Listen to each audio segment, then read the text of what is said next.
Okay, thank you.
Ready to go? All right. Good morning, everybody. Welcome to the October 2nd, 2024 City Planning Commission meeting. It's finally getting to be a little cooler outside, which I enjoy very much. The commissioners look forward to hearing your case today, as we understand every project is important and unique. In addition, we want to make sure we address all of the docketed items individually with the attention they need to build consensus. You need to rub up anyone. Yeah, okay. Yeah. I never. I think we got somebody that's speaking there. If we can mute their, I think that's the clerk's computer. And there's a pretty long extension. Oh, for you to be able You to. mute that, Sarah? Yeah, I don't know. For me personally, I like having it back to the window. To be able to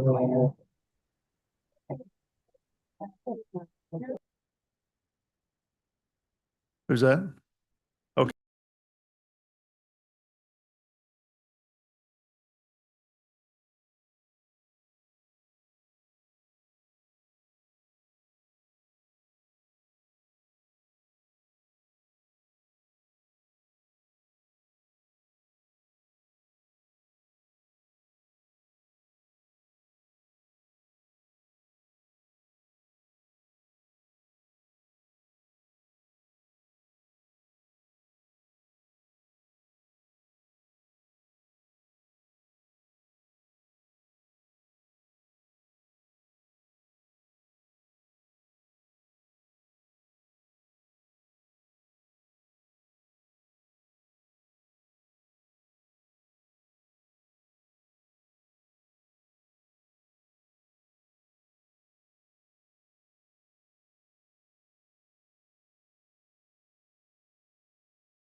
screen name, and you won't be able to use the raise hand function, but you can raise your hand when the case is called by pressing star followed by the number 9. At the time of promotion, the chair would like for you to turn on your camera and microphone so that the commission can see and hear you when it is your time to speak. Your microphone needs to always be on mute unless you are giving testimony at the appropriate time. As a reminder, the chat box is only for questions about the agenda, and merits of each case should not be discussed in the chat box. For people joining us in person, please approach the microphone when it is appropriate to give testimony. You'll need to have your exhibits ready on a jump drive and emailed if admitted to your planner. If you're in person, there's no need for you to join the Zoom meeting as well. Joining the meeting in both ways causes unnecessary feedback and audio disruptions. All right, thank you. Let's go ahead and begin with the consent agenda items, please. Items on the consent docket include case number CLD Final Plat 2024-13, a request to approve a final plat in District R 7.5 on about 15 acres generally located at the terminus of North Holly Street, south of Northwest 106th Street, allowing for the creation of 46 lots in one tract for the purposes of a residential development. Case CD CPC 2024-121, a request to approve an MPD final plan to allow for vehicle storage in District MPD on about 42.64 acres, generally located at the northeast corner of Highway 210 and North Brighton Avenue. And case CD CPC 2024-112, a request to approve a project plan to permit an expansion of a church in a DC 15 zoning district on about 0.86 acres, generally located west of Cherry Street between 8th and 9th Streets. Okay, any questions from the commissioners regarding docket items C1, C2, or C3? All right, seeing none, let's open it up for public testimony. If there's anybody out there that would like to speak regarding docket items C1, C2, or C3, please come forward or raise your hand using the Zoom feature and you will be called upon. No one has raised their hand online. Okay, so we'll close public testimony then, and I'll take a motion, please. Chair Crowley, move to approve the consent docket C1, C2, and C3 as stated. Second. I've got a motion and a second for approval of docket items C1, 2, and 3. Margaret, can you take a roll call on the motion, please? Parkin, Aye. Beasley, Aye. Crowell, Aye. Enders. Aye. Kasich. Aye. Lynch. Aye. All right, looks like the motion passes then. All right, so let's go ahead and go to our regular agenda items, beginning with those that are looking to continue to a future date, please. So the first item is item number 2, and this is a change from your docket. Item number 2 should be CD CPC 2024-107 should be continued with fee to October 16th. Item number 4.1 of 4.2, CD CPC 2024-123 and CD CPC 2024-104 should be continued without fee to October 16th, 2024. Case CD CPC 2024-89 should be continued without fee to October 16th. Case number CD CPC 2024-117 should be continued without fee to October 16th. CD CPC 2024-41 should be continued with fee to October 16th. Case number CD SUP 2024-29 should be continued without fee to October 16th, 2024. Would you like me to read the dismissal too? Yeah, might as well go ahead. Case CD SUP 2024-28 is a request to approve a special use permit in District R6 to allow for the expansion of a religious assembly on about 1.29 acres, generally located northwest corner of Warnell Road and West 67th Street. We would recommend dismissal of this case. Okay.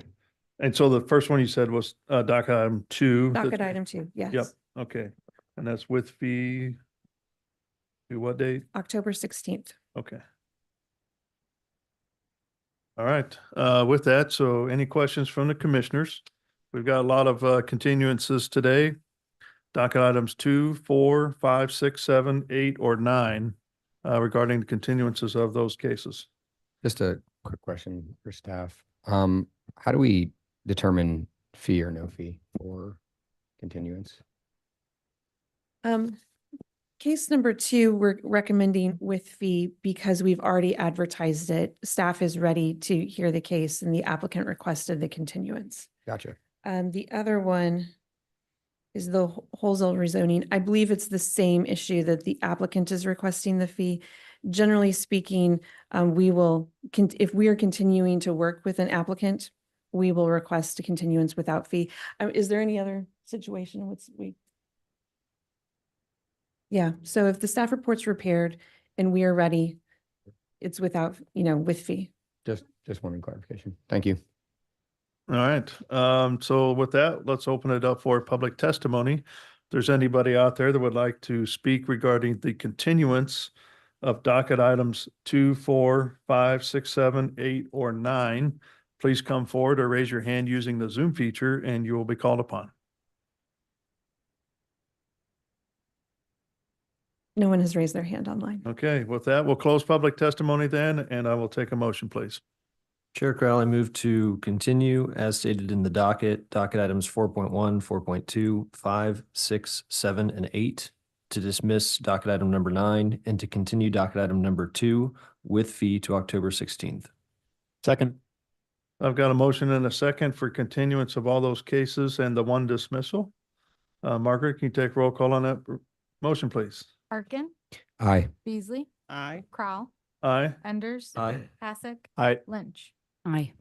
Okay, it looks like the motion passes then. So with that, let's go back to docket item number 1, please. Okay, CDSUP 2024-36, a request to approve a special use permit to allow one temporary modular classroom building in District R-6 on about 3.89 acres, generally located at 7302 Pennsylvania Avenue.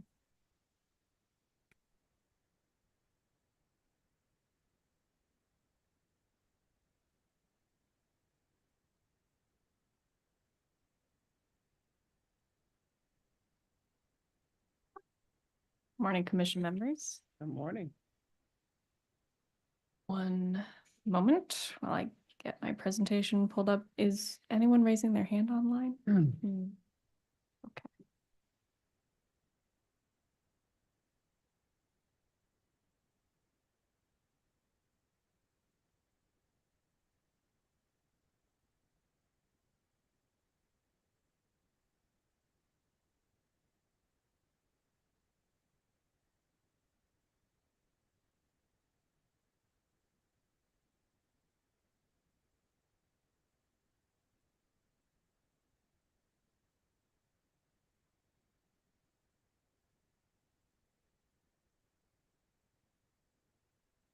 You're extending our meeting.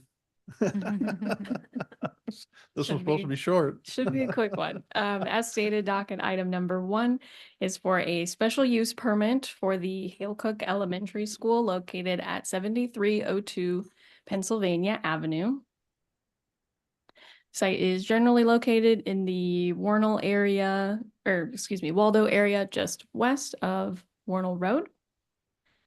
Here is the site outlined in yellow between 73rd Street and 74th Street. It's the existing Hale-Cook Elementary School.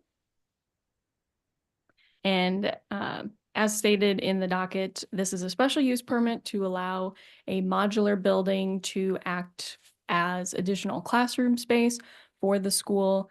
It's intended to be temporary. However, the length of time that the school would like to have it on site exceeds what staff can grant a temporary use permit for. So this is the code section 88-370-03, which authorizes a special use permit to be granted. And this is very similar to some of the other special use permits you've seen for the Park Hill School District within the last year or so.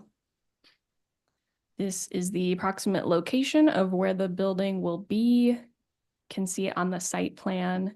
It will be in the existing parking lot area. There is existing fencing along this corridor for students to go from the building to the playground area, so there won't be any vehicular traffic coming from Pennsylvania Avenue towards the building.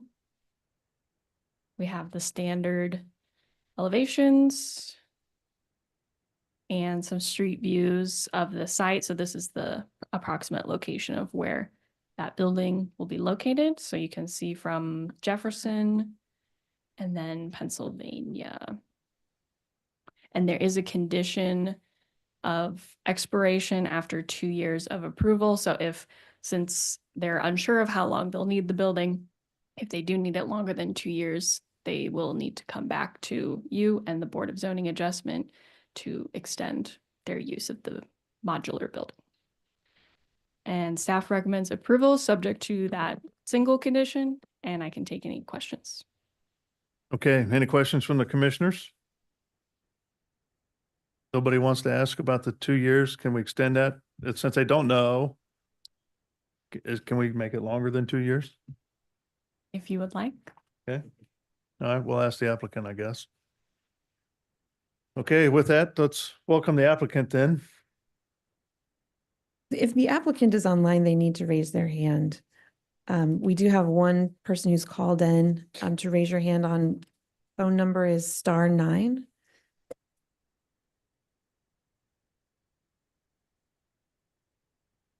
No Okay. testimony. The applicant's not there. We'll hold the case and go to the next one Oh, okay. and wait for the applicant to get here. Gotcha. They're not available. So we have someone who has raised their hand. Hello. Hello. Hi, this is Amy Kaysen with Norton and Schmidt. Eddie was unavailable to make the meeting this morning, so I am here to raise my hand. Thank you. Okay. Anything else you'd like to add to the staff report? Not at this time. I know that they are unsure as to how long they're going to need it here. So if they are able to extend that, that would probably be fantastic. And I will have to verify that information with Eddie and with James Morrill of KCPS as well, but I'm pretty sure that would be great for them. And you're saying that nobody from the school district is available right now? I do not have that information. I don't know if anybody is online from the school district. Eddie just said, can you jump on this call? Because I can't make it. So Okay. I'm just. All right. Any questions from the commissioners to the applicant? Yes. Go It ahead. Sounds like she may not be able to. What is the purpose of needing the temporary building? There is not room in their overstaffed is not the word. There's too many students and not enough space. So they're just needing something so they can have, I believe it's going to be their art classroom in that temporary building for now until they can figure out what they're going to do moving forward. So that sounds like there's no plans being done or already in process to figure out how to That's not expand necessarily true. I just don't, I'm not the one that needs to be talked to in that regard. I don't know all their plans. I'm kind of on the surface here. So they have, currently they have two years? The way the condition is written for 2 years, what was discussed in our pre-application meeting was just due to fluctuation in enrollment. They didn't know if the enrollment numbers would warrant, a permanent expansion, if that would happen in 5-10 years. So this is becoming a pretty common temporary fix, but it's up to your all's decision and the Board of Zoning Adjustment as to how long you would like to grant the until the expiration. So does their trying to get more information of what their plans are. enrollment fluctuate year to year, or has it been a steady stream up, or? They did not give me that information. I can just clarify a little bit because I've worked with schools that do this. They add the trailers for auxiliary uses.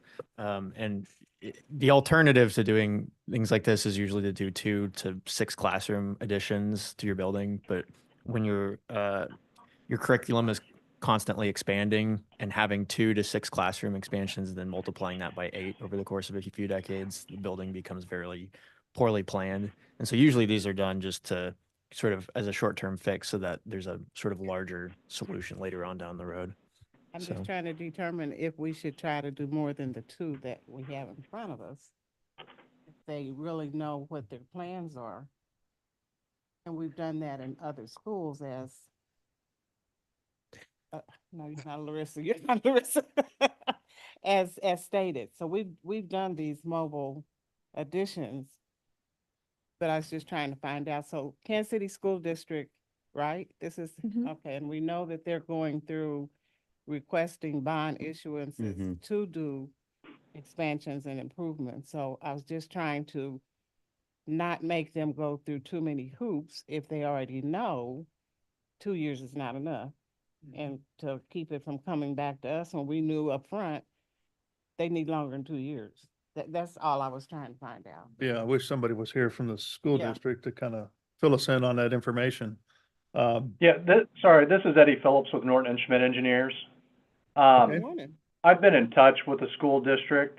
I mean, and we've discussed this. And again, you're right. Part of this is based on, you know, the upcoming bond issue. But even that being said, you know, it's going to take time to develop plans, even if they do an addition to that building, to do the expansion. And also, I do know that we will probably have to go back through this process again next year, because I believe there is a requirement that if the occupancy exceeds a certain amount, then there's a requirement to have access to a FEMA storm shelter, which, given that that building is over 100 years old, does not have one. So they would have to come back next year and put in a smaller unit that would have a lower occupancy that would not have that requirement. You lost me there. So the building doesn't currently have a storm shelter? Well, the building is 100 years old. It does not have anything FEMA rated, to my knowledge. I mean, because those requirements were not in existence in the time the building was constructed. When he's talking, and correct me if I'm wrong, when he's talking about FEMA shelters, he's talking an actual addition to the building that is like another use or can fit other uses inside of it. It's not like a Yeah. little bunker you just fit inside the building. Okay. So why aren't we starting off with that? Good question. Yeah. That information I'm was sorry, what was the provided question? to me. So why aren't you starting off with that type of building? Why are you starting off with this that's before us and then saying you'll be back next year because you need a different type of structure?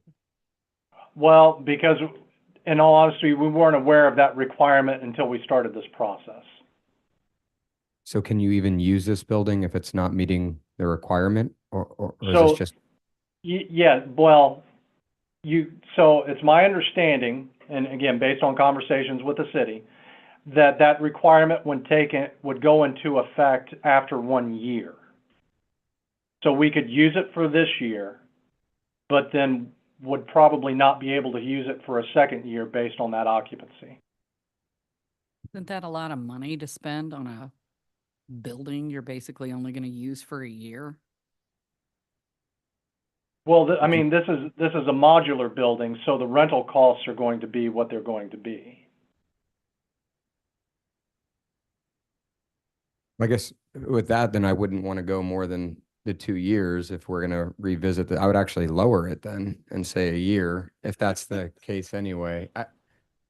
Staff, can you weigh in on that? I don't think I've ever heard of that require like a code that says that you're good with a year without a storm shelter, and after a year you have to. So my limited knowledge on this, because this is a building plan review comment, and the applicant did not submit for their building. So the whole process that we've gone through thus far is knowing that the school year was going to start. We started these discussions in about late July, and staff is able to issue a temporary use permit for 45 days. And we had discussed as long so that they could get going with their building for the beginning of the school year. And then understanding that they were going to come in with a special use permit, while the temporary use permit was still valid, and then the temporary use permit would run out, there would be probably a small amount of time, but they would be well into their special use permit review, and then special use permit would ideally be granted. The temporary use permit was issued for 45 days, starting in the beginning of August. No building plan application was submitted until middle to end of September, so these comments are only just coming up from the building plans reviewers very recently. I'm just curious, is BZA only meeting still once a month? Mhm. And when is that meeting? That meeting is next Next Wednesday, week. and then they have overflow on Friday. I'm not sure if this would be a Wednesday or a Friday case. I think Wednesday. So it'd be next week, Yes. the 9th or the 11th? Mm-hmm. Okay. And it's kind of assumed that they may go on that agenda for next week? This would? Yes. Okay.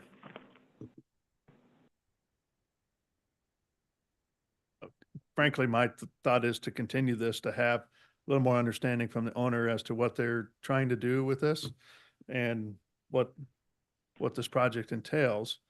And like to hear that from them before we move forward with this, but that also means their temporary special use permit would expire prior to It's us expired. meeting and then Yes. BZA meeting again Mhm. afterwards.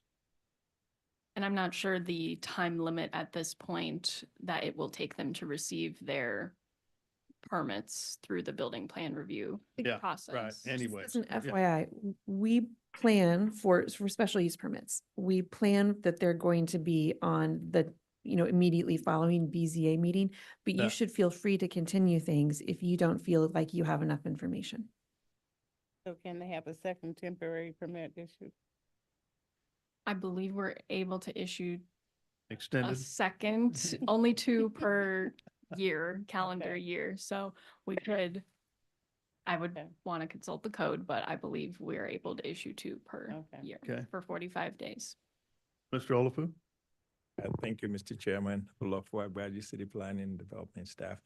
I ran into this with Northland Christian School, and the school was able to kind of retrofit their gymnasium to act as a storm shelter. So the 2 years is the limit we give them. So within the first year, like the representative said, if they have to reduce the number to below 100, then they will do that. But that gives them that flexibility to go between. So if they don't exceed the maximum capacity that requires the storm shelter, then they can keep operating for that. But otherwise, the other thing is finding a way to retrofit a room in the building that will be that storm shelter. So, but for that use group, I don't, how can you even get a certification of occupancy without that? I mean, I know the space has been used that way, but because of the use group, isn't it required in order to occupy the space to have that And that's designated? That's why it's a building permit issue, and the calculation is based on the building and the building type. So all that is after the entitlement. What we're doing here is just giving them the entitlement to be able to operate, and then that building permit issue hopefully is cured so they don't have to come back. But they will not allow you to go more than 2 years without making sure it's taken care of. Right, but then the question, I mean, I guess the concern I have is we're adding more occupants to the space, which is then changing, essentially you're modifying the amount of people to it, which in any other case, you would have to upgrade your space in order to meet I think all that of those codes. from a pure process standpoint, there, if you add this temporary building, it doesn't necessarily mean that you're adding capacity. So like you could add extra temporary buildings without adding capacity, and you could still be under the 100. And so that's why, from a pure process standpoint, this application doesn't trigger the concern that you're bringing up. And so it allows the school to then potentially have occupancy beyond 100. And if enrollment hits that, then it triggers what they're talking about with the storm shelter. Okay, so requirement. before this is used, they would have to have the storm shelter.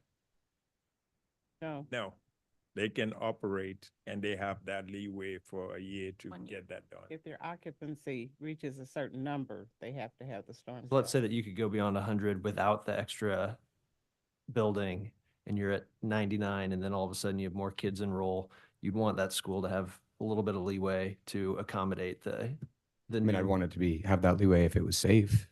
I think that we have codes in place for a reason. I mean, we wouldn't do that for another business to be like, oh yeah, you can, have a temporary thing that adds 40, 50 occupants. And you don't need the extra. These plans will still have to go through building code review and have permits issued. For this So- temporary? Yes. Yes. Okay. Temporary use Yeah. permits does not mean that they do not get a building code review and permits issued and inspections done. That's okay. Then I misunderstood that. I was like, we're saying that they can do this without any other, okay. Yeah, I think too, I don't think this is trying to add capacity. I think this is like a release valve for what they currently have in the building, is my understanding. So I don't think they're trying to add occupants into the additional use here. I'm just going off, they stated that their enrollment was up, so it. Sure, so sure. I don't know. I guess it's just clarity, but yeah. Well, that's why we have discussions. Fine. Okay, any other questions for the applicant or city staff? All right, so let's open it up for public testimony. If there's anybody out there that would like to speak regarding docket item number 1, please come forward or raise your hand using the Zoom feature and you will be called upon.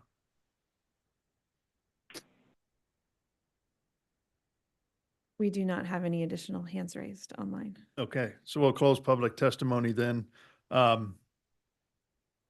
guess it's just a decision whether we just leave it at 2 years as presented or continue for more information or adjust the years. I liked the idea of extending beyond 2 years based upon the new information that we just received, though. It doesn't seem like extending beyond 2 years is extremely helpful, because it'll be back before us in some manner. But then again, I don't think it's hurtful to go ahead and extend it to 4 or 5.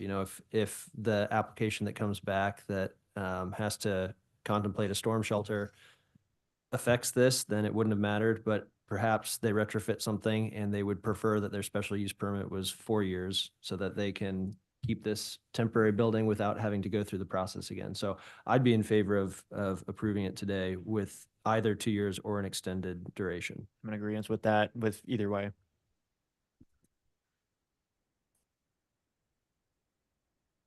So I don't think the have- applicants really asked for more than 2 years, so, and if they haven't shown up to ask for that, I don't know if it's necessary. Yeah, the applicant that's available said if they could get it extended, they would be appreciated.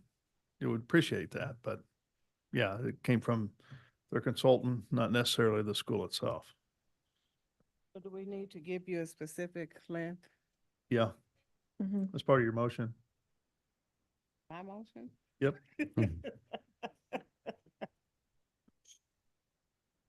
Mr. Chair, I'd like to make a motion for docket item 1, 2024-0036 to extend the time for the temporary special, no, it's not temporary, the special use permit to 4 years. Second. okay, so the motion is for approval of the special use permit but extending it from 2 to 4 years. Yes. Okay. Second, still good? Yep. Okay, so Margaret, will you take roll call on that motion, please? Parkin, Aye. Beasley, Aye. Crowell, Aye. Enders, Aye. Hassick, Aye. Lynch. Aye. All right, looks like the motion passes then, 6-0. Thank you for bringing it forward and we look forward to seeing you a couple years down the road here. Thank you. All right. So now we're on to docket item number 3, please. Case CD CPC 2024-122, amending Chapter 88, the Zoning and Development Code by repealing Section 88-335-01-B and enacting in lieu thereof a new section of like number and subject matter for the purpose of amending required separation distances.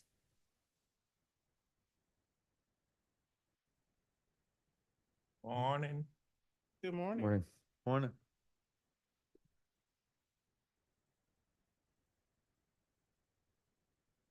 Can you see my screen? Not on Nope, not yet. Got the right one shared.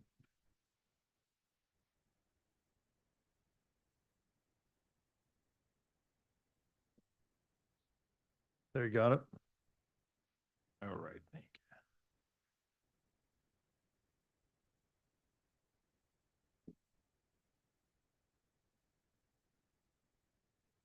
Olaf Wagbaji, City Planning and Development Staff. This next docket item, CD CPC 2024000122 is a zoning text amendment, as Sarah just read. And this is to amend chapter 88-335-01B, which is the detentions and correctional facilities, for the purpose of amending the required separation distance.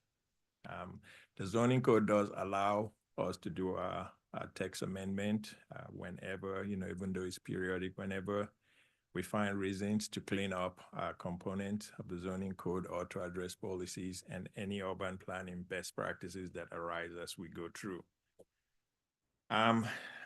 Detention and correctional facilities are permitted in the residential and manufacturing district, subject to obtaining an SUP, which usually will come before the City Plan Commission and then go on to the BZA. And those are also subject to the standards of chapter 88-335-01. So again, the SUP comes through through this body and through the BZA. So we do have opportunity for two public hearings. With the SUP, there's a public engagement component where public are notified of both activities or both actions to be able to obtain that detention and correctional facilities. So before you today, we're trying to amend this section of the code, which states that no such facility may be located on property located within 1,000 feet of the R zoning district or within 1,000 feet of any residential dwelling unit, school, library, museum, or cultural exhibit, community center, park, boulevard, or parkway, religious assembly, or daycare use, with separation measured in accordance with 8-2015.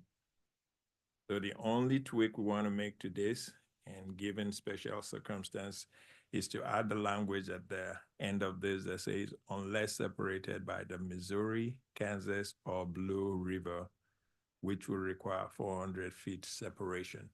So if you are located next to any of this river, which is a major body of water, you can reduce that separation distance to about 400 feet. The reason is that with the width of the river, we still get that 1,000 feet separation. That's adding that to the river. So this amendment will reduce the separation distance, but it will not change the process. It will still require a SUP. So there'll be a public hearing again before the CPC and the BZA. And the distance will only be reduced for, again, special circumstances. If you're next to the river, we take that river into account to reduce it up to 400 feet. And again, the only three rivers that are within the city is the Missouri, the Kansas River, and the Blue River. It will not allow you to use a creek, stream, tributaries, or any waterways will not qualify for this reduction. So it's almost specific, and it's a way to be able to reduce that when the other side is a major river.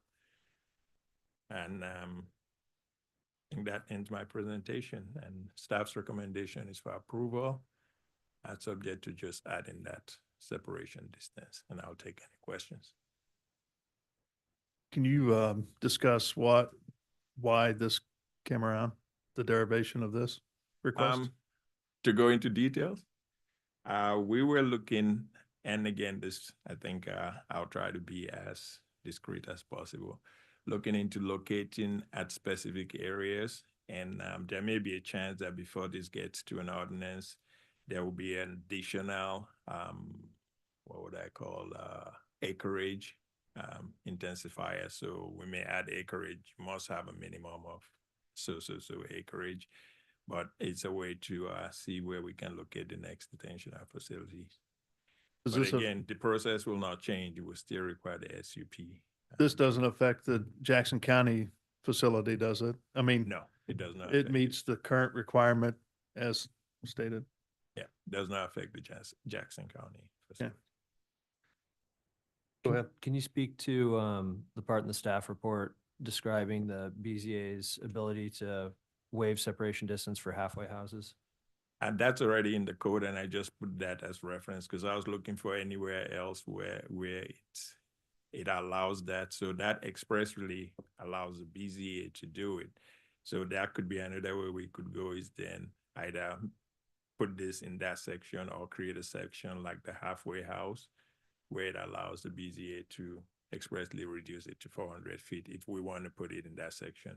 Yeah, so I wish I would have known that at our last meeting, and it's a little frustrating to hear that no staff referenced this when it says the Board of Zoning Adjustment may waive this requirement if the facilities are separated by a major thoroughfare, railroad track, major waterway, or other comparable man-made or natural barrier. It just feels like we were having that type of conversation with roads, and it would have been nice to know that there is precedent for this, because it was explicitly said that there is no precedent for this and it can't be done. So I think it's in my purview, or in my perspective, it seems that this is very applicable to the conversation we had. You're referencing the gas station one, right? Yeah. And again, that was part of, I just had to go do additional digging, and I think I just remembered that there was something like that somewhere, but then I ended up finding it in the halfway home section. Does anyone remember the feet distance from Yeah. the gas station? It one? was it 200, it 1200? was 200 feet was what they, 1,500. 200 1,500 feet from an stations. R district. yeah, And but it was 200 feet from our district, right? Mhm. And then from each other was 1,500.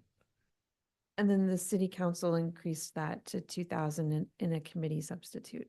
Oh, they did. Okay. But we had talked about roadways, talking about on opposite sides of the highway, kind of acting like a waterway. Yeah, because this contemplates things that we weren't thinking of, which I think are just as applicable. You know, if Yep. you're on a different type or different side of railroad or a different side of a river, then you Mhm. might want to change the Right, because you or can't waive get it. over there. Yeah.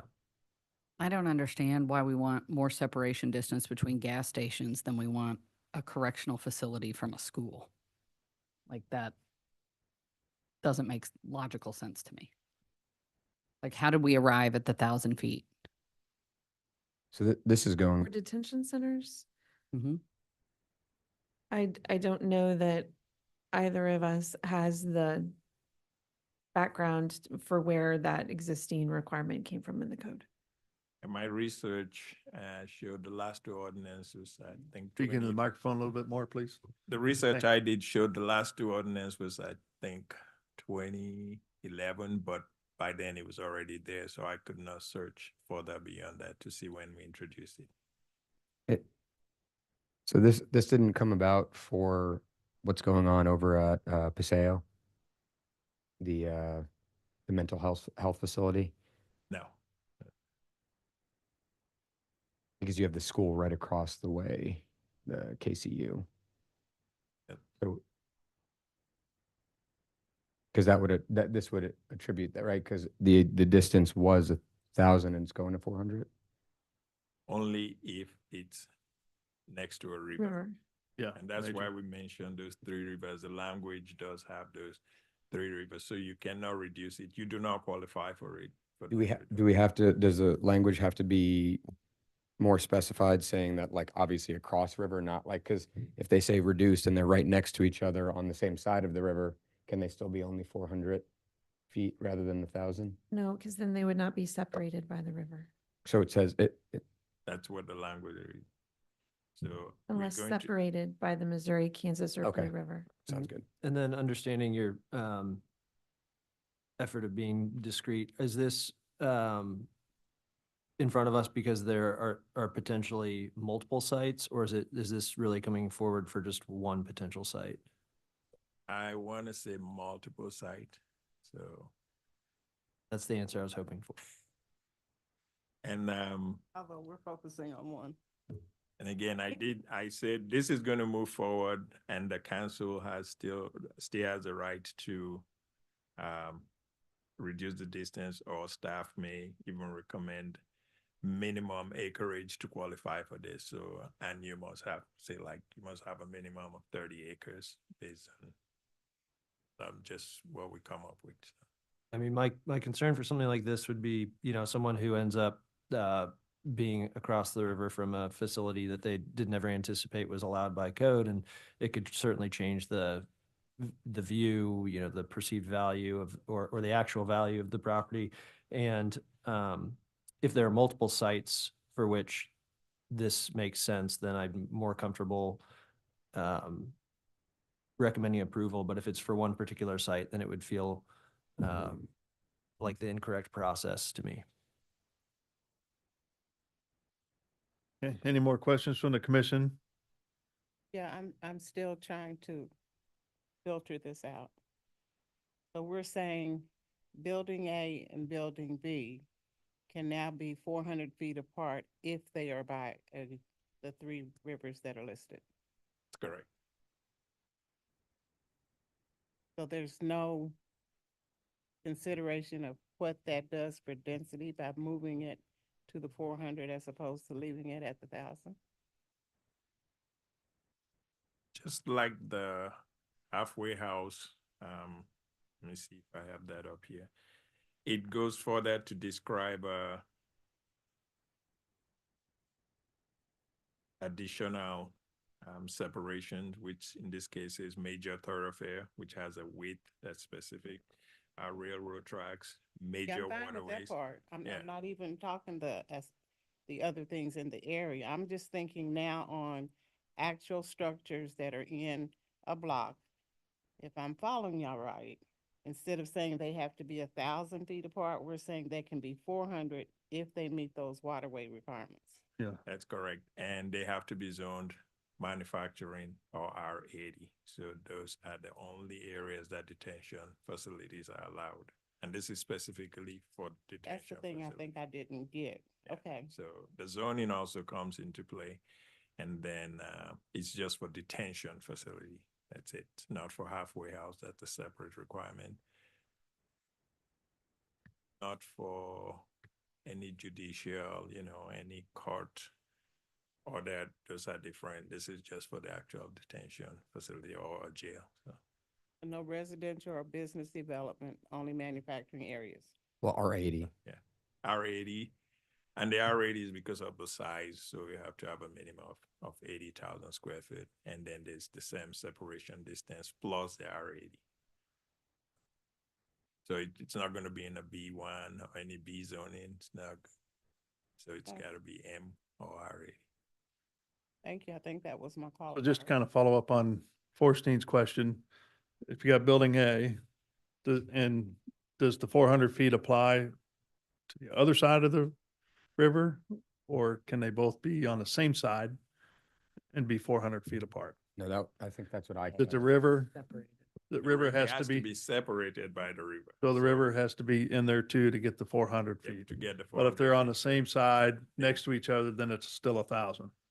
unless you both have to meet the 400 feet. So if it's kind of contiguous and you have to meet that same 400 feet. And around everything else has to be 1,000 feet. It's just from the river that we're reducing it. So does that make sense? So you only reduce your 1,000 feet to the river. You don't reduce it to other residential district internally. So it's only from the river. So you don't get 400 all around your property. You still keep the 1,000. So when you bought the river, you get that reduction to the river. That's it. That's what this does. Does that, excuse me. Does that, Yes, I am. does that additional development affect our waterfront? Do we need to be cognizant of what happens to be so close to the rivers? There's other, within that standard, there's other standard for where they need to be. And there's also the floodplain requirement. So once you close to the river, there are other permitting issues that you run into. So you have to meet the floodplain, you have to get a certificate and all those. So Could have told us all that, because I'm thinking we're messing up our waterfronts trying to move closer to them. Okay, so there are other safeguards in place. there are the safeguards Okay. that they have to meet. Okay, thank you. Any other questions for staff and applicant. Okay, so let's open it up for public testimony. If there's anybody out there that would like to speak regarding docket item number 3, please come forward or raise your hand using the Zoom feature and you will be called upon.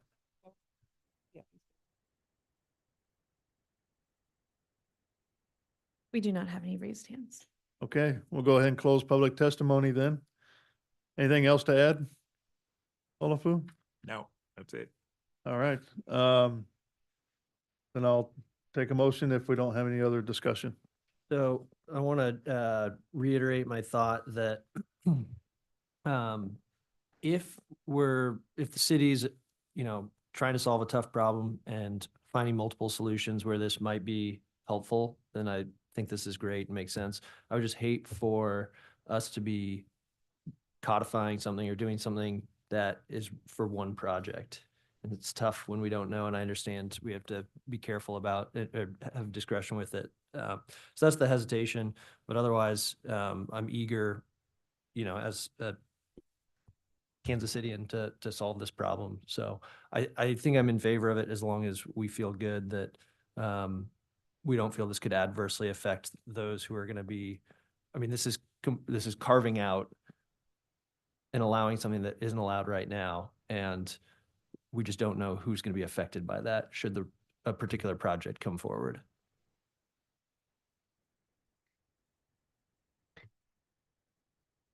I mean, it is, I kind of agree with that. It is making it easier, right, to put these in specific spots, right? Making less roadblocks or speed bumps for someone wanting to build that type of facility there. That being said, as a city, I know we need more detention centers right now. We don't have the capacity. But and maybe this is an effort to keep it away from more populated areas. I'm not really sure. Without like a bigger scope view there. I'm not, I don't know if I'm prepared to go on the public record to make it easier to put a correctional center next to a school. Yeah, Well, my guess is that it's an interesting call Well, out because my guess is that I don't know my Missouri River well enough as it pertains to our city and not whether it's North Kansas City or otherwise. And so my guess is that there aren't even examples where this would pertain to a school. well, it's not Because there's probably not a school that's close enough to the river that would end up being within 1,000 feet of the other riverbank.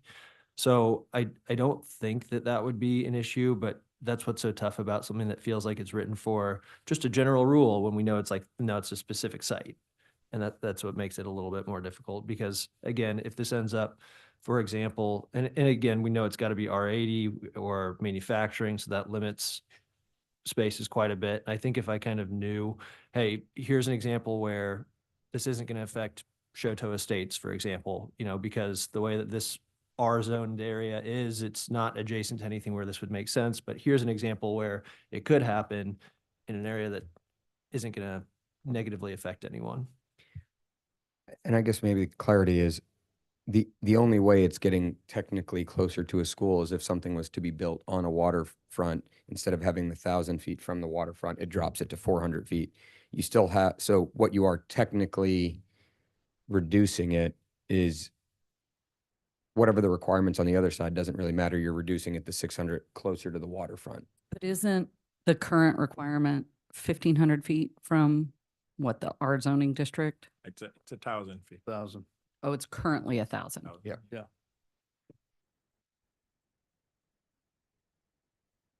Which underscores your point that you made earlier about 1,500 or 2,000 for other uses. Yeah.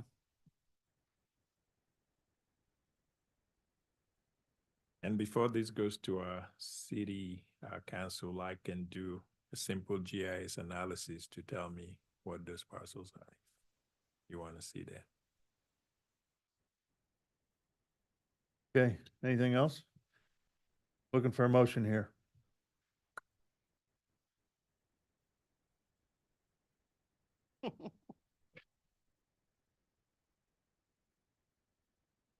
With a lot of trust in our staff and being a good team player, Chair Crowell, I move to approve docket item number 3 without conditions.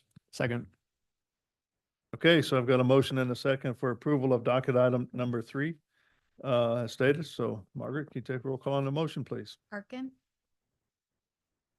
Nay. Beasley, Aye. Crowell, Aye. Enders, Aye. Hasek, Aye. Lynch. Nay. All right, looks like it passes 4-2. Good discussion. Yeah, good. All right, with that, I think that takes us through our regular agenda items, and now we're going to talk some additional discussion Yes, we items. have additional discussion items. I want to, first of all, item number 2 was our infill residential development standards look back. Anna has a sick child today and is out, so we will postpone that. But we do want to come back and talk to you about the infill residential development standards that were approved at the beginning of 2023 and kind of what we've seen since then. And some thoughts that we have about tweaking that ordinance to make it clearer and easier to administer, and get your thoughts also. So please allow us to hold that one for another day. Item number 1 under additional discussion is the calendar for next year. So we printed a version of our draft calendar for next year that's in front of you.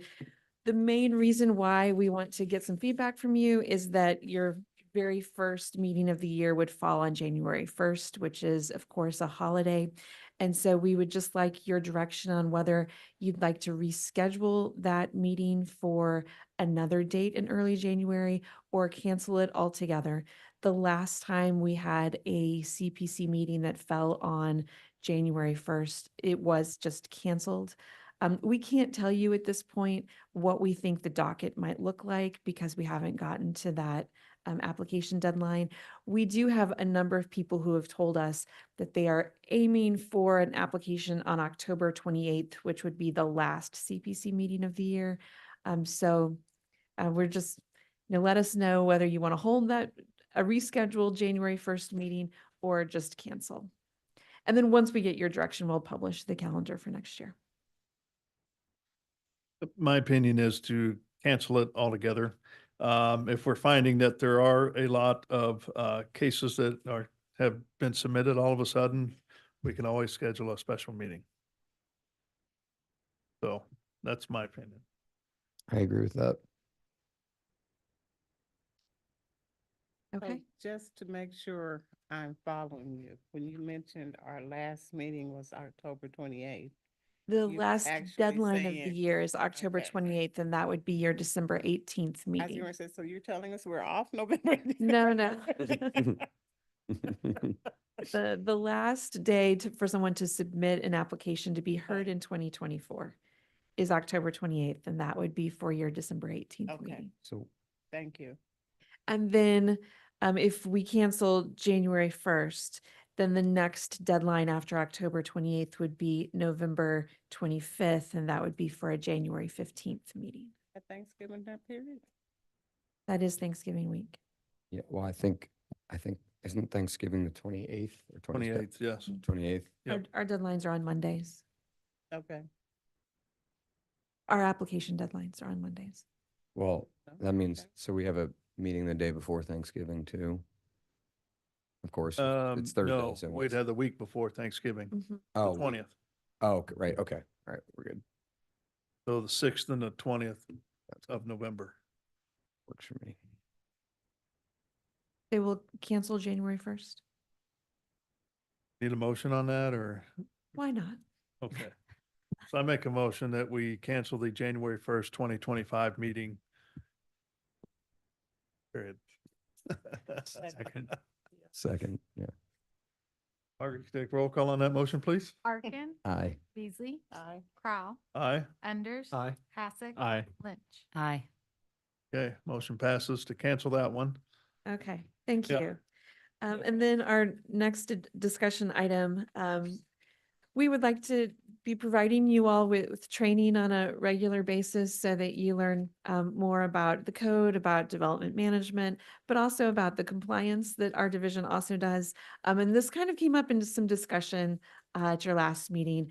And so Jim Duddy is in charge of our development compliance group, and the people who go out and do zoning compliance inspections and work with owners on bringing property into compliance when necessary.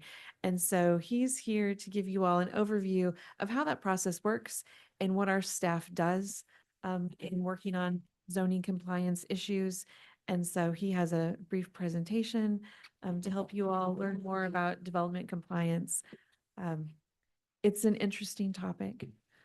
And so you want me to give you any more introduction? I can't live up to what you've done. That would be great. Thank you.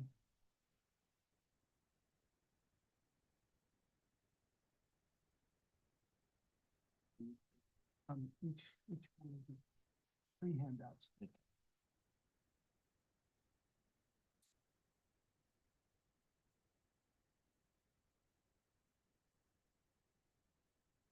Thank you.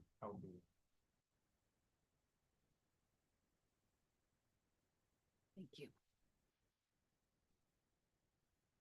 Thanks, sir.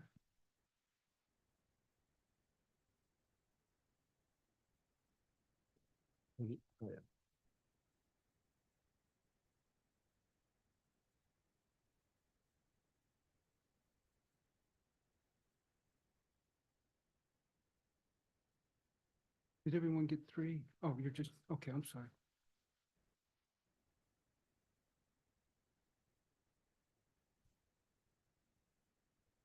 Good morning, Commissioners. As Manager Copeland stated, my name is James Duddy. I'm the Community Engagement Manager for Development Compliance for City Planning and Development. Basically, my group is charged with the enforcement of zoning ordinances throughout the city and trying to ensure compliance of those zoning ordinances.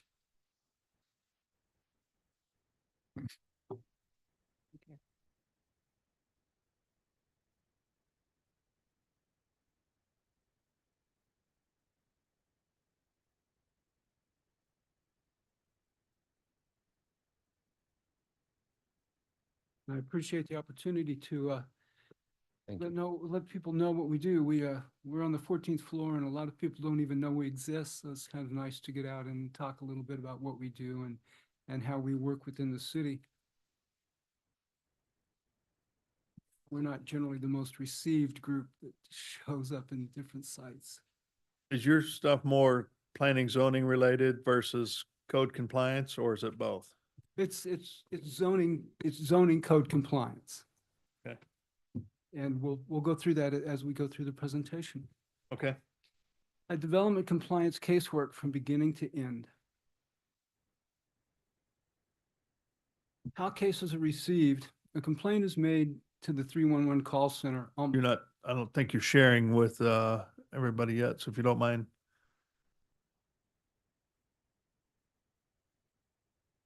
Sorry?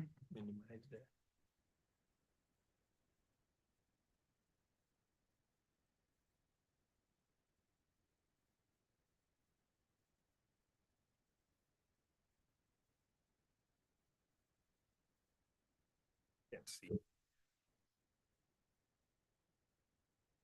I should have said.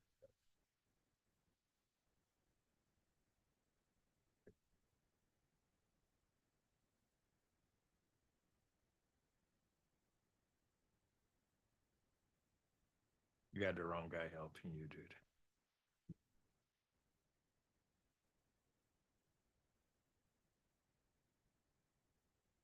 It's Alec. There you go.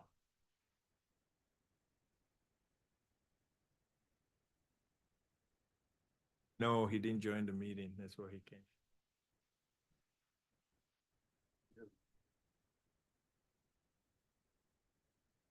He's got to join the meeting. I apologize. Go ahead and join the meeting. No problem.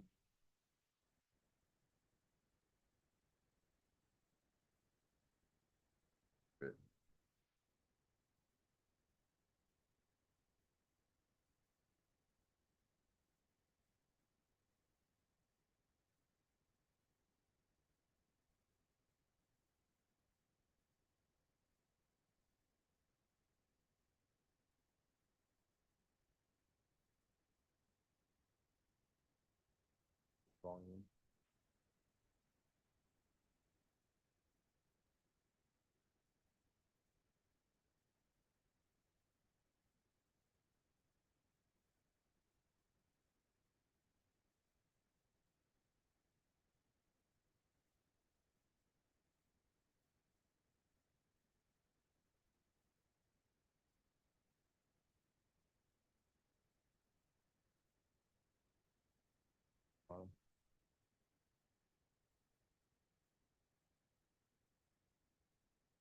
I think you, That shows it. You can minimize that too if you don't want to see that.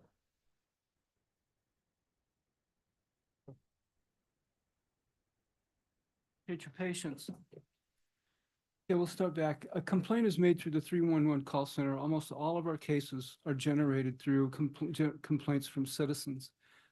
We do not have the staff, nor is it applicable for us to go out and specifically look for cases. And we have more than enough in just what comes through complaints. The complaint can be entered in person, by phone, by email, by fax, or by mail.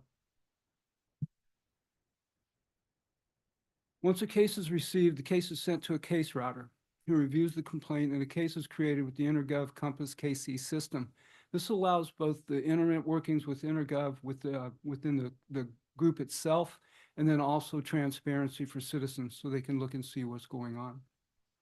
The case are assigned with a heading number sent to the appropriate department division. Each group carries their own heading number. Ours is ZDC, Zoning Development Compliance. Neighborhood Preservation is NPD, and Permit Compliance is CDPICN.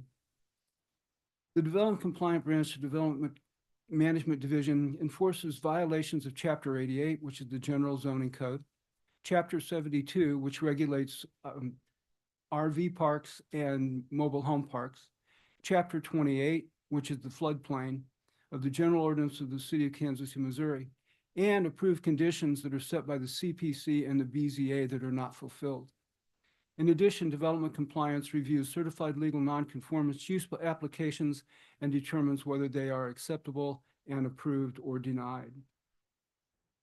Once a case is received by our department, the details of the case are reviewed by the community engagement supervisor, and then the supervisor assigns the case.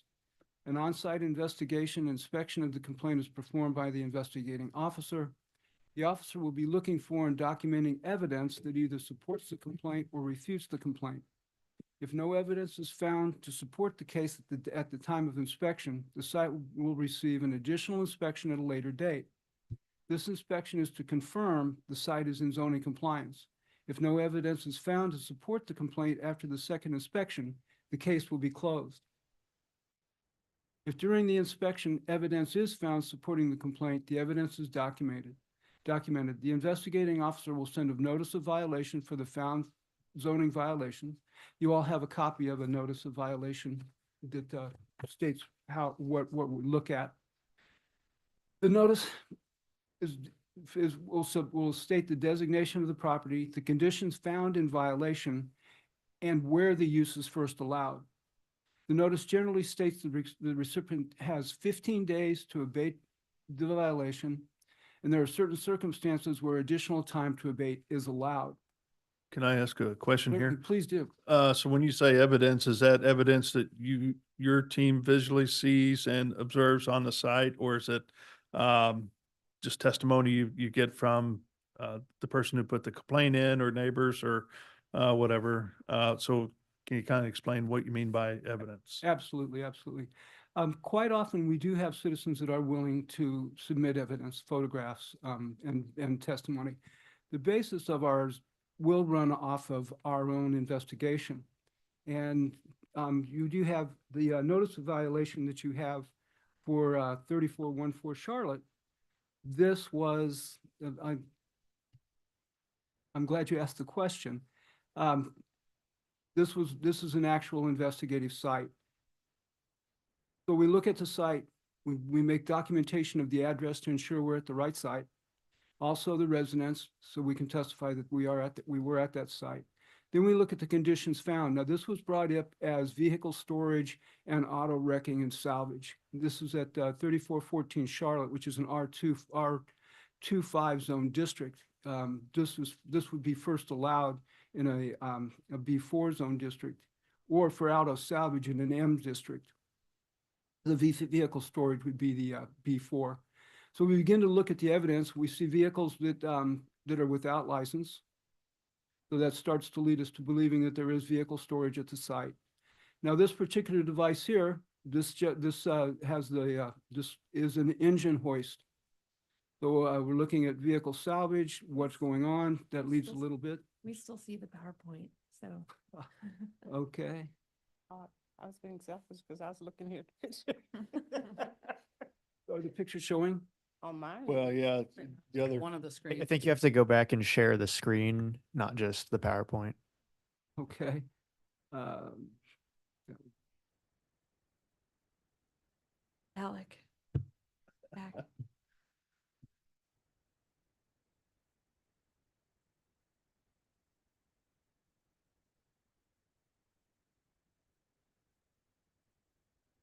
Need to share a different screen, Alex. Folks, I'm good at looking at evidence at a site, but as far as, I'll be right up front with you. I'm the David Copperfield of computer. When I start messing with them, things disappear. yeah, I understand. So as he's doing that, I do have a Great to question share. for you. Please do. So it sounds like part of what you do is also what codes enforcement does? Very similar to neighborhood preservation, yes. So do y'all work together? We work, yeah, we do. We, actually, we have a monthly meeting where we work together. We bring up cases that we may have that are duplicates. You're probably have to speak into a microphone in case we got folks online that can hear us. Yeah, Okay. sorry about that. Ready to go? That's one of them. You just need to unshare. You just stop sharing and then go back in when you want to go to the next one. Okay, thank you. Okay. Yes, we work very well together. I communicate with Tamara Mills, if you're familiar with Tamara. I communicate with Tamara on a regular basis. We discuss cases and similarities. They enforce Chapter 48 and Chapter 56 violations, which are nuisance violations and damage to structures. We enforce the zoning code. So that's the difference between the two. But quite often, we will find violations that overlap. A good example would be we're working a site such as this with vehicle storage or auto wrecking. They also may have the site for general trash that's on the site and overgrown vegetation. So both will be working, they'll be working their side on the nuisance violations, and we'll be working our side on the zoning violations. But yes, we do work with them quite often. Thank you. Welcome. At this site, I received permission from the next door neighbor to go on their property to then begin investigating. From that site, I was able to find all of this evidence that allowed me to go ahead and pursue the cases auto salvage and vehicle wrecking, as you can see from the automobiles and the various auto parts that are throughout.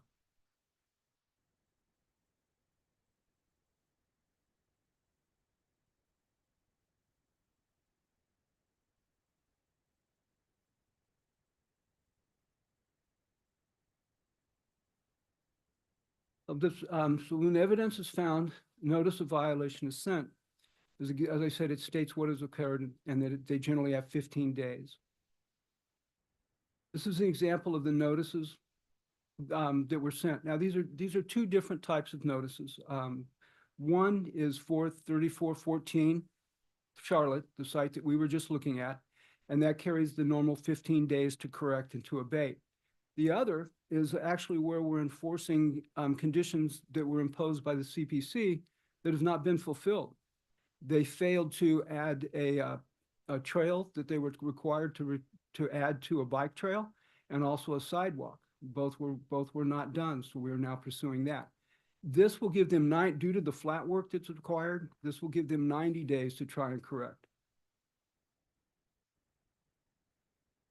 Notice expiration. Upon expiration of the notice, the site is re-inspected for the status of violation. Evidence is gathered to show if the site is in compliance or remains in violation. If the violation has been abated, the case is closed. If the violation remains, a summons to appear in municipal court will be issued to the person that the notice was addressed to, and the summonses are generally set out approximately 45 days on the court docket. So once we write a ticket, it generally takes 45 days for it to be processed and for the defendant to appear in the municipal court. Now, there are situations with, now, which you do have a copy, an example of a summons. The summons will have the date of the appearance for the defendant, the date of the established docket date. This date is on an established docket date of the week for the division that issued the summons. We have a standing docket on Mondays, and we actually carry two dockets. We have an in-person docket and a virtual docket.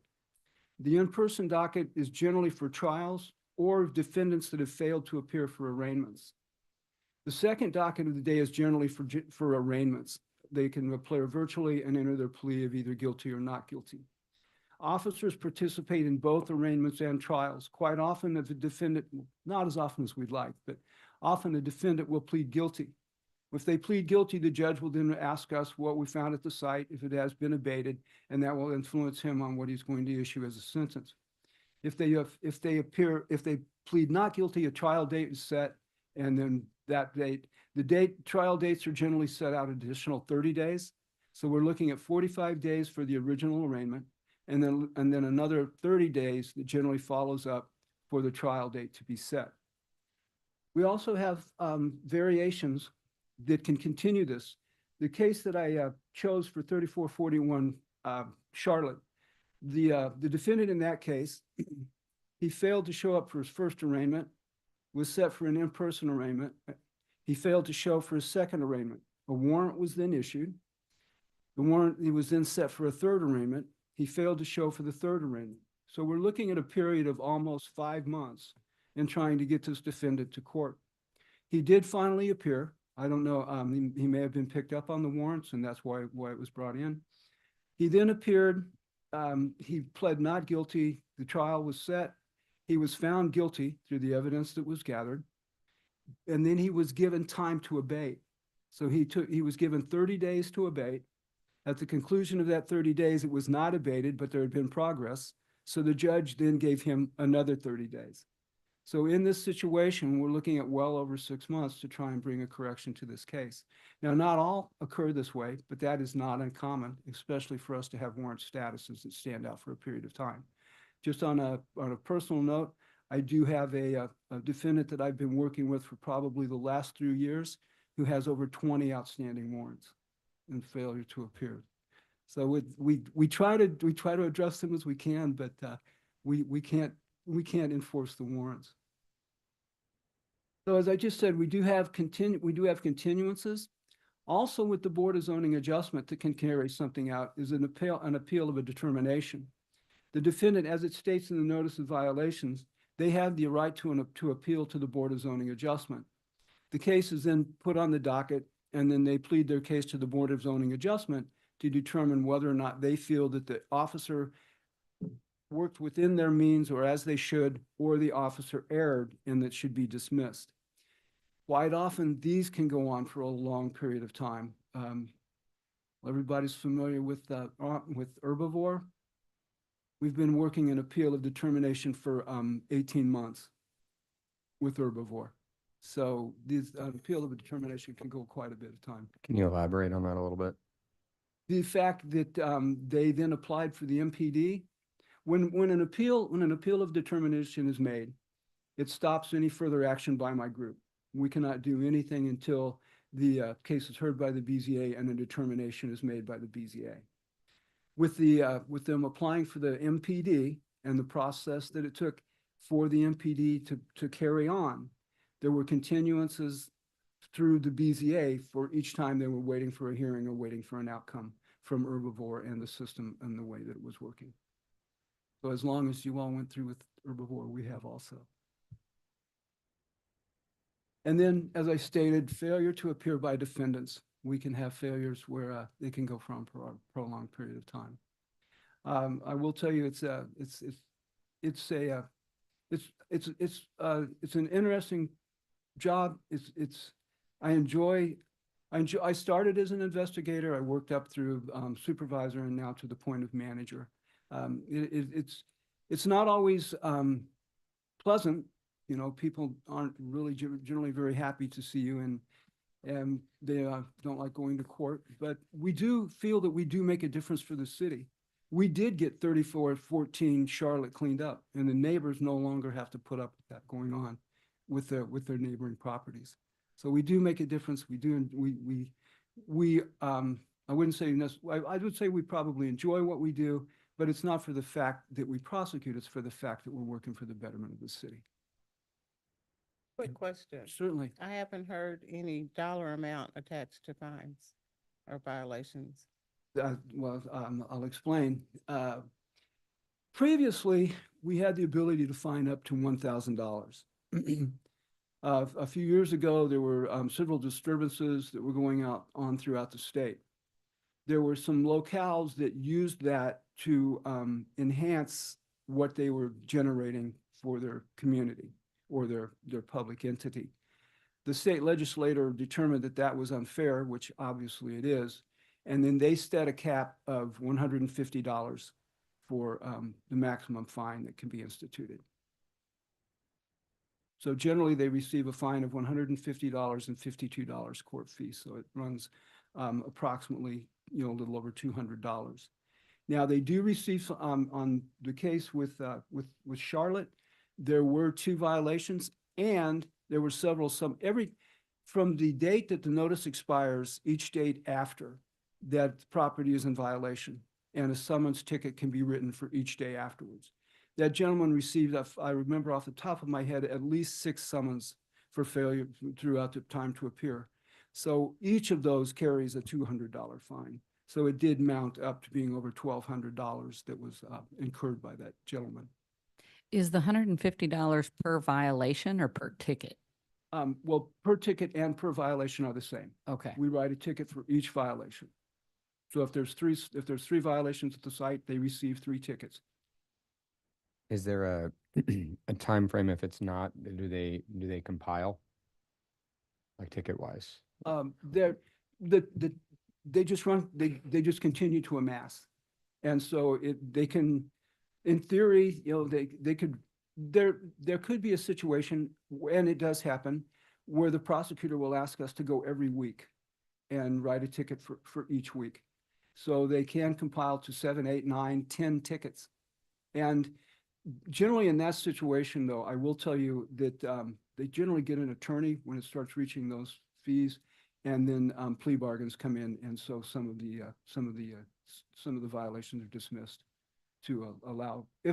Generally that ties in with the guilty plea. The plea comes if they're going to admit guilt to some of the others will be removed. Do you have like a special city prosecutor who does only these, or are they? Yes, we do. Okay. We have a housing prosecutor. She does a great job. Who is it? Katie Spillers, Ann Spillers. And I will also let you, we can use enhanced language on our tickets, and that states at the detriment and welfare of others. And if that is used on the ticket, then that carries the chance of the potential of probation and jail time. And so if it is a habitual violator, or it is a detriment to the welfare of others, we will use that language. Could you go back up to the second or third slide?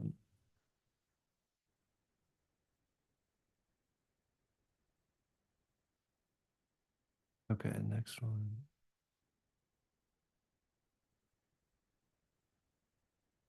Can't recall what it was. So you were talking about, I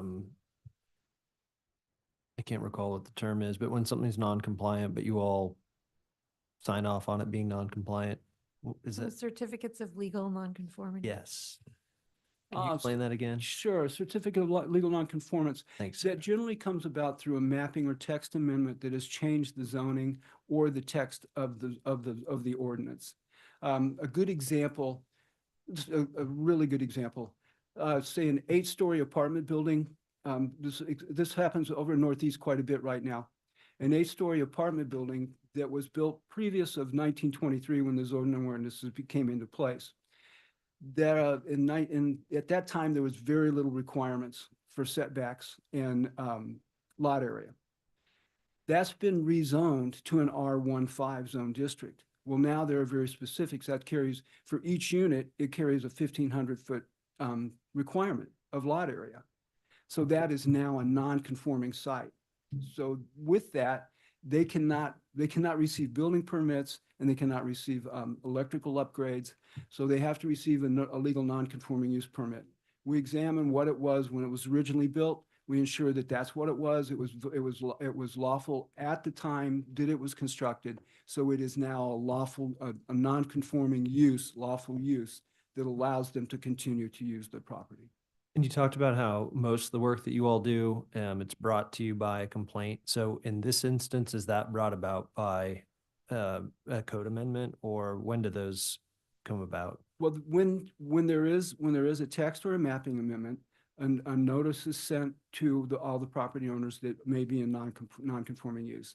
And it states that they have 12 months to apply for a legal non-conforming use permit. And even after that, they can still do it as long as is what was originally constructed. So quite often, some folks will not pay attention to that and they'll sell the property. And then down the road, the new property owner, they'll apply for an electrical upgrade or something like that. And Evergy will say, this is non-conforming property. We cannot do the upgrade. So then the property owner contacts us and states, hey, we've been told this is a non-conforming use and we need to apply for a certified legal non-conforming use permit. And then can you give us a quick idea of like how, so having explained all the things you all do, can you give me a sense of, like, in a pie chart, how much of your energy is spent on different types of issues? And then also the average duration of a case? I would say primarily, it really regulates to weather. That has a lot to do with it. During spring, summer, and fall, the majority of our cases are auto repair in residentially zoned district. The weather's nice, and so there's people out there that are, we have general and limited auto repair. General is they're doing engine work and different transmission. Limited is brakes, something along those lines. We have people that are actually doing general auto repair in residentially zoned districts that neighbors are having to put up with. And quite often in these situations, the automobiles are not fixed readily.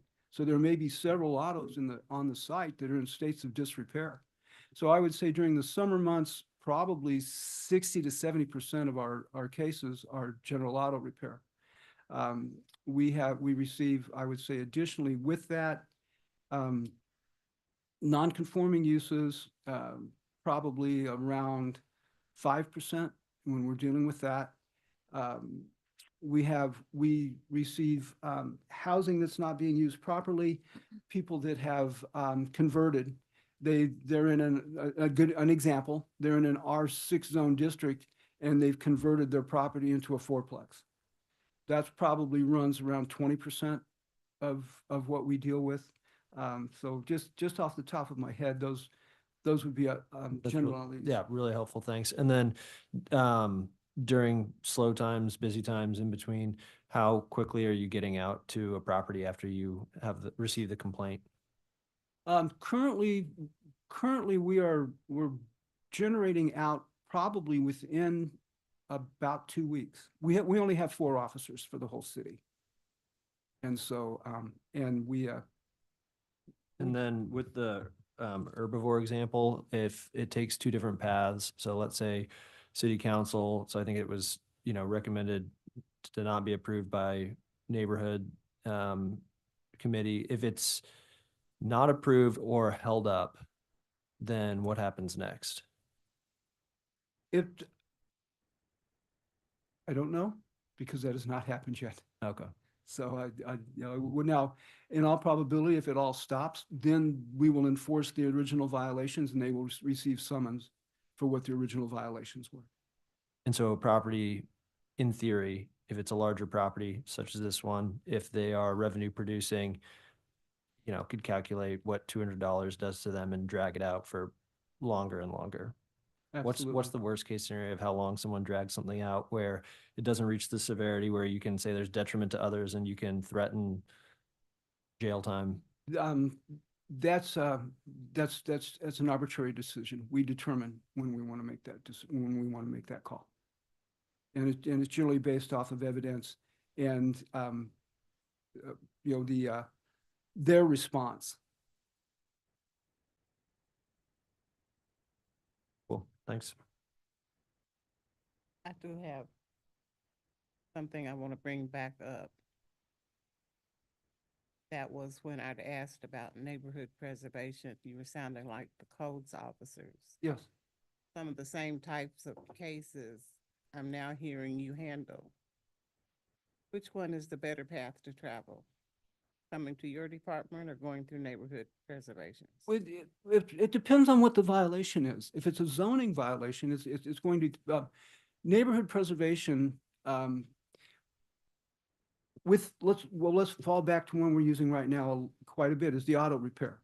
That's my, yeah. That's one of my Neighborhood concerns. preservation would be prosecuting for possible damaged vehicles on the site and possibly unapproved parking. We will be prosecuting for the actual business action, for you operating the business at the site. So we will be prosecuting you as a business operator in a residentially zoned district. Very enlightening, thank you. You're welcome. We generally, what we look at is this a commercial operation that is revenue generating, and then work it from how it fits into the code, violating a commercial operation in the zoning district. We enforce all of the zoning districts because there are violations that go on in all of the zoning districts. And Councilman Enders, to your question earlier about the funds, probably the worst offense we have about that are illegal demolition debris landfills. At a $200 fine, all they do is just we'll boost it $5. Okay, guys, it's going to cost you $5 more to dump here. But we do prosecute those readily, and within the last 6 months, we have sent 2 gentlemen to jail for those violations. Okay, thank you. Any other questions from the commission? Thank you. Yeah, thank you. Appreciate it. Thank Mr. you. Duddy, thank I you. appreciate being able to bring to light what we do.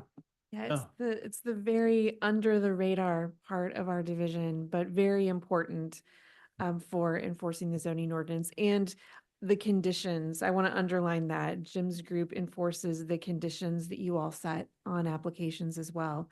And it is all complaint based. So if you see something, please say something, because that allows cases to enter our queue. And so, yeah, on that, based upon the 60-70% auto, 20 housing, 5 permits, it sounds like that's not a huge issue where developers aren't finishing through with their conditions.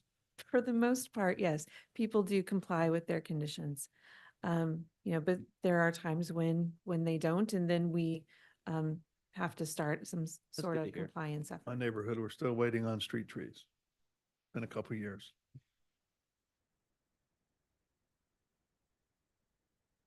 I did a little zoning compliance early in my career working for a smaller city, and it is eye-opening, but also very interesting in thinking about how you write zoning language to make it enforceable. So glad that we could give you all a little overview of that. I Thank know you. you all are looking for a short meeting, but I'm just going to add on to that a little bit. One of the unique, Microphone, please. oh, thank you.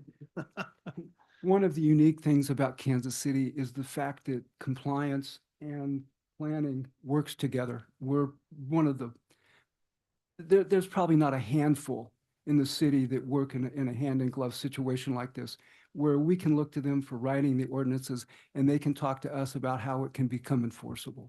It really is a unique situation.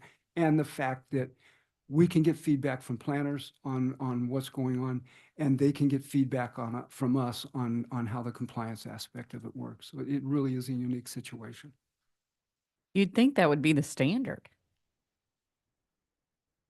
We're also a little unique in that we have people dedicated to zoning compliance. A lot of smaller cities, it's a general codes enforcement. Like one person or two people might handle everything, and zoning gets kind of down at the bottom of the list.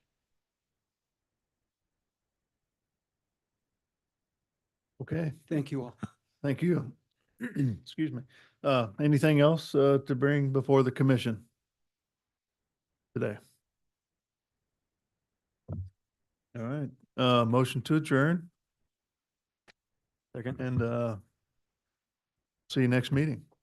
Thank you. Thank you very much.